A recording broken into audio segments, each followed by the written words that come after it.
कारीगर को मुझे ज़रा ये बताइएगा कि आपने ज़िंदगी में क्या कभी सैमसंग का मोबाइल इस्तेमाल किया है कि नहीं।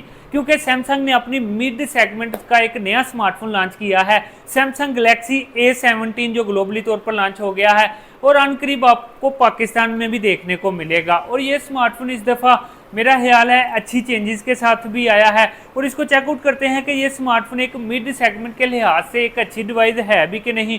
उसकी वजह यह है कि पाकिस्तान में सैमसंग का कुछ अलमिया ऐसा चल रहा है कि डिवाइस काफ़ी महंगी होती है और स्पेस काफ़ी कम होती है, लेकिन फिर भी आपको सैमसंग की बात करें तो एक स्टेबल डिवाइस ऑफर करवाता है। तो पहले इसके अनबॉक्सिंग एक्सपीरियंस की बात करते हैं, क्योंकि यहाँ पर सैमसंग ने एक नया ही मार्का मार दिया है। आपको डब्बे के अंदर ही एक टाइप सी अडाप्टर मिलेगा, है तो लिमिटेड टाइम के लिए, लेकिन ये है कि सैमसंग भी मेरे ख्याल में अपने फैसले को बदल रहा है। इसके अलावा आपको एक type C to C cable मिल जाएगी, सिम इंजेक्टर टूल मिल जाएगा और आपको डॉक्यूमेंटेशन मिल जाएगी, और हो सकता है फ्यूचर में पाउच भी ऑफर करवा दे। डिजाइन की बात करें तो सैमसंग वाली प्रीमियसिटी को कायम रखता है। आपको बैक पॉलीमर ग्लास की मिल जाती है।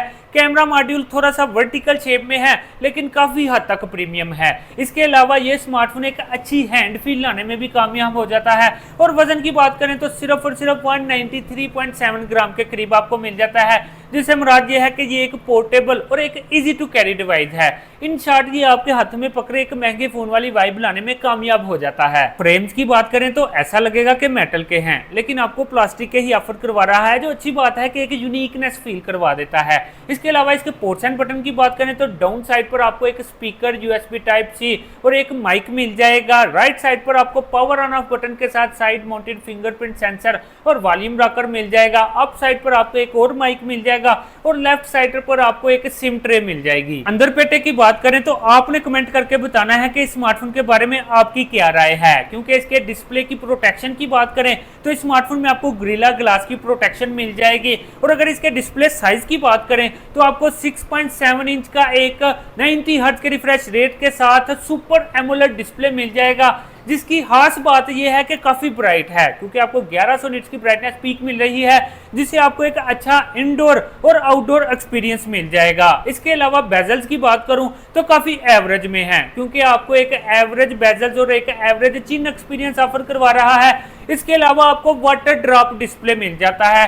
जो अगर मेरे ओपिनियन के मुताबिक एक आउटडेटेड टेक्नोलॉजी है, लेकिन फिर भी आपको एक वाटर ड्रॉप में एमोलेड स्क्रीन मिल जाए तो मेरे ख्याल में काम चलाऊ हो ही जाता है। इसके अलावा अगर मैं इसकी स्पेसिफिकेशन की बात करूं तो इसके अंदर आपको सैमसंग का अपना ही प्रोसेसर एक्सोनोस 1330 मिल जाएगा, 5 नैनोमीटर बेस्ड, जो मेरे ख्याल में काफी डिसेंट सी परफॉर्मेंस भी लेकर आता है, क्योंकि स्मार्टफोन में आपको डिफरेंट वेरिएंट देखने को मिल जाएंगे, स्टोरेज के हवाले से भी और रैम के हवाले से भी।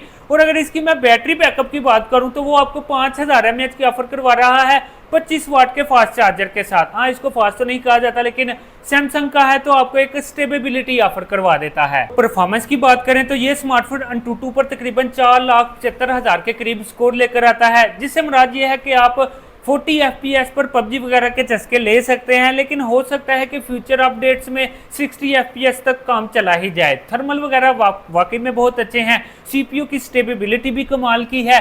और इस स्मार्टफोन के अंदर अगर इसके ऑपरेटिंग सिस्टम की बात करें तो मेरे ख्याल में ये one of the best in the world operating system आपको ऑफर करवाता है, क्योंकि सैमसंग का ऑपरेटिंग सिस्टम के मामले में काफ़ी अच्छा खासा नाम है। आपको एक स्मूथ, एक अच्छे स्वाइप्स, एक अच्छे टचेस वाला ऑपरेटिंग सिस्टम मिल जाता है। और इस स्मार्टफोन की जो मज़े वाली बात है कि आपको इसके अंदर अब AI के फीचर्स भी मिल जाएंगे, जो कि सैमसंग के हैं, और ये दुनिया में one of the best features में माने जाते हैं, जिसमें सर्कल टू सर्च है, जिसको मजीद इन्हेंस भी कर दिया गया है कि अब आप अपने म्यूजिक वगैरह को भी सर्च कर सकते हैं। प्रोडक्ट्स को मजीद एम्पलीफाई भी कर दिया गया है। इसके अलावा आपको जेमिनी लाइव की इंटीग्रेशन भी देखने को मिल जाती है, जो स्मार्टफोन को मेरे हाल में एक फुली पैक बना देती है। थर्ड पार्टी एप्स मिल जाएंगी और घबराना नहीं, आप उनको डिलीट भी कर सकते हैं। और सैमसंग के सॉफ्टवेयर की बात करें तो ये आपको एक लंबा अपडेट टाइम देता है, क्योंकि स्मार्टफोन के अंदर आपको 6 साल की अपग्रेड्स ऑफर करवाई जा रही हैं। और अगर मैं कनेक्टिविटी की बात करूं तो यहाँ पर भी आपको 5G के सारे बैंड, ब्लूटूथ की सपोर्ट, वाईफाई की सपोर्ट और NFC की भी सपोर्ट देखने को मिलेगी। IR ब्लास्टर इसके अंदर नहीं लगाया गया। और मल्टीमीडिया एक्सपीरियंस के बारे में बात करें तो ये स्मार्टफोन ऑलरेडी आपको एक ब्राइट, एक इमर्सिव लेवल का डिस्प्ले तो ऑफर करवा रहा है। एक मोनो स्पीकर है, लेकिन ऑडियो क्वालिटी की बात करें तो काफी अच्छी है, क्योंकि आपको वॉल्यूम की जो सॉफ्टवेयर के अंदर है उसको आप थोड़ा सा बढ़ा भी सकते हैं 200% तक। इसके अलावा इसके सेंसर की बात करें तो आपको साइड माउंटेड फिंगरप्रिंट सेंसर के साथ फेस अनलॉक की ऑप्शन मिल जाती है, जो काफी तेज और एक्यूरेट काम करती है। एक्स्ट्रा फीचर्स में स्मार्टफोन के अंदर आपको वॉइस मेल की सपोर्ट मिल जाती है, सार वैल्यू विद इन लिमिट है, USB टाइप 2.0 मिल जाती है और हैप्टिक फीडबैक की भी बात करें तो काफी अच्छी है। OTT प्लेटफॉर्म पर भी आपको वाइड 1L1 की सपोर्ट दे देता है और ड्यूरेबिलिटी के लिए स्मार्टफोन के अंदर आपको IP54 की रेटिंग मिल जाती है। और अब बात कर लेते हैं कि ये स्मार्टफोन आपको कैमराग्राफिक एक्सपीरियंस कैसा देगा। तो आपको बैक पर 3 कैमरे मिल जाते हैं, जिसमें 50 मेगापिक्सल का प्राइमरी कैमरा है, 5 मेगापिक्सल का अल्ट्रा वाइड और 2 मेगापिक्सल का आपको डेप्थ के लिए लगा दिया गया है और 13 मेगापिक्सल का आपको सेल्फी कैमरा मिल जाता है। लेकिन प्राइमरी कैमरे की जो मजे वाली बात है, सैमसंग क्लेम कर रहा है कि ये एक नो शेक कैमरा है, मतलब कि अगर आप वीडियोस वगैरह बना रहे हैं तो आपकी वीडियो शेकी नहीं आने वाली। और ओवरऑल रिजल्ट की बात करूं तो नॉर्मल लाइटिंग में ये काफी अच्छे खासे रिजल्ट लेकर आता है। और यहाँ पर हम सैमसंग की बात कर रहे हैं तो ये कैमराग्राफिक एक्सपीरियंस आपको एक अच्छा ही ऑफर करवाता है। तो मेरे ख्याल में कैमराग्राफिक एक्सपीरियंस के मामले में ये स्मार्टफोन एक वैल्यू रखने वाला स्मार्टफोन है। इसके अलावा अगर एट दी एंड मेरे ओपिनियन की बात करें तो अगर ये तो पाकिस्तान में एक बजट सेगमेंट में लॉन्च होता है तो फिर ये पाकिस्तान की सबसे अच्छी डिवाइसेस में भी शामिल हो सकता है। लेकिन जो अलमिया चल रहा है, सैमसंग का हमेशा महंगा ही लॉन्च करते हैं, बाद में ये काफ़ी ज़्यादा प्राइस ड्रॉप भी कर देते हैं। यही है कि बेहतर तो यही है कि पहले प्राइस ड्रॉप कर लें तो वो ज़्यादा बेहतर रहता है कि वो आम की पहुंच में रहता है। फिर भी आपका क्या ओपिनियन है मुझे कमेंट बॉक्स में ज़रूर दीजिएगा। और स्मार्टफोन की ऐसी ही मज़ेदार अपडेट्स के लिए टीम कारीगर का हिस्सा बन जाएं, इसके लिए आपको पता है कि क्या करना है।